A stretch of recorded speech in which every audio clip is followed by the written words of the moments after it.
The best way to eat Suda Shlishit, the best way to accomplish this obligation, is to eat a kezayit, an olive's worth of bread when it's still daylight. He says that then everything is clear. The light is the sun is shining. I mean, it's the right time, and you're eating the right amount. But if you haven't quite got that under control, as long as you eat before Shkia, everything is all right. But you have to make sure that Mincha ends with enough time for you to get to Salah Shalashidis. If the Suda Shlishit is in the shul, so then there's generally no problem. But if you're going home, you have to make sure that you will get home before Shkiat HaChama. And therefore, you have to wash your hands and say Hamotzi. Wash your hands and say Hamotzi.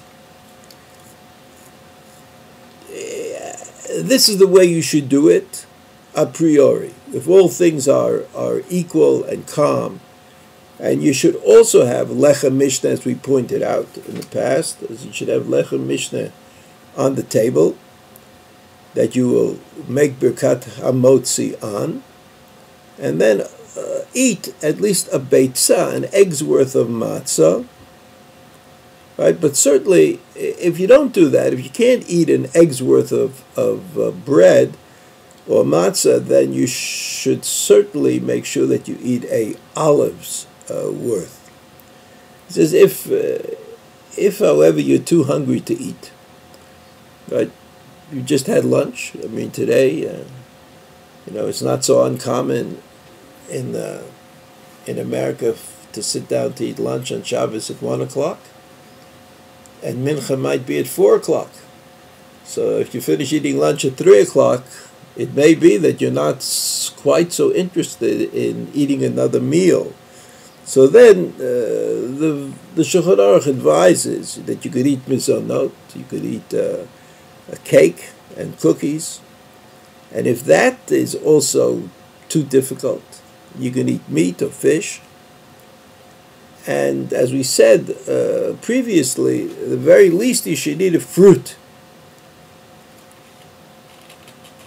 or drink some wine, a quantity of wine which is considered to be the quantity that you need to bench, right, a revi'it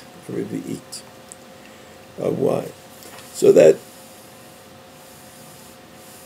you have this conflict of interest. On the one hand, there's an obligation to eat the third meal, and on the other hand, he says we know that eating on Shabbos should be la'oneg, should grant you pleasure.